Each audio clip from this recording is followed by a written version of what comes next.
Hello there, everybody. Sherman, Leave a Legacy, episode 54. Paradigm shifting. Understanding that people are centered on different areas. This comes from 7 Habits of Highly Effective People, habit number 2, where they talk about beginning with the end in mind. But it's interesting, really, I found that this concept really is housed well in another habit where it's seek first to understand, then to be understood. What it is if you look at it, is it has a table of how different people are centered. And it has ranging from spouse-centered, family-centered, money, wealth, career, possession, pleasure, friend, enemy, church, and self-centered. And then what the whole concept here is to recognize for yourself is, where do you ultimately find your power, your wisdom, your guidance and security in each of these areas? And do you find yourself focused in on maybe one specific area just based on your life, based on your aspirations, based on your accomplishments? And there isn't a wrong in this scenario. It's understanding from a paradigm perspective how the other person engages and how you can pull out the most out of that person. The new buzz phrase is the KPI, the abbreviation, key performance indicators. Trying to get the most out of your employees by identifying how they're really wired. This ultimately focuses in on how they are centered and how they define themselves. So a person that really wants work-life balance, more likely not, is very family or spouse-centered. And so it becomes extremely important for them to be able to have that in their lives from a career perspective.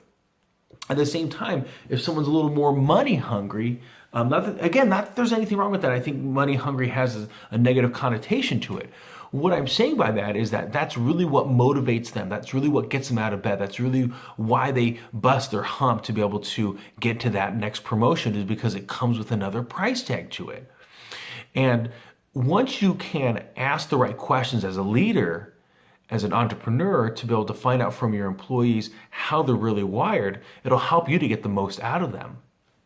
The other thing to recognize is in the story, one of the best things I love about shifting your paradigm is Stephen Covey talks about how he's on a bus ride, a train ride on the way home.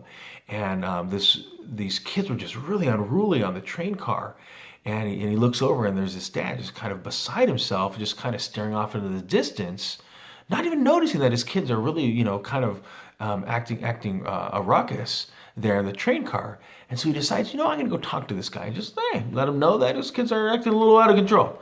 And so he says, "Hey, sir, I didn't know if you noticed, but your kids are, kind of out of control right now."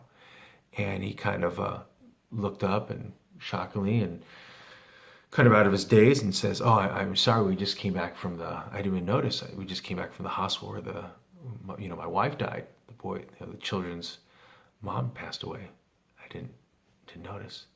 And all of a sudden, his mindset went from, "Oh my gosh, this father and has poor skill sets, poor parenting, is allowing these kids to run amok," and to totally just sucking back and saying, and being filled with compassion, "I'm sorry I didn't notice that. Is there anything I can do to help out?" And so that paradigm quickly can shift when we put our foot in our mouths. It's always easier to ask questions, to identify what's really going on in people's lives, and to not make assumptions based on our own paradigm, right? If you're centered a certain way, it doesn't mean other people find it the same way. If you're very moral, typically then it's based on that moral compass, comes from maybe church, some kind of spiritual relationship. And so just because you view it that way doesn't mean that other people have to view it your way. And you can be persuasive to tell them exactly the way that you see things. It just doesn't mean that they're going to change their paradigm or even change their center to be the same way as yours. Question for you is, do you know how you're centered? Have a fantastic day, everybody.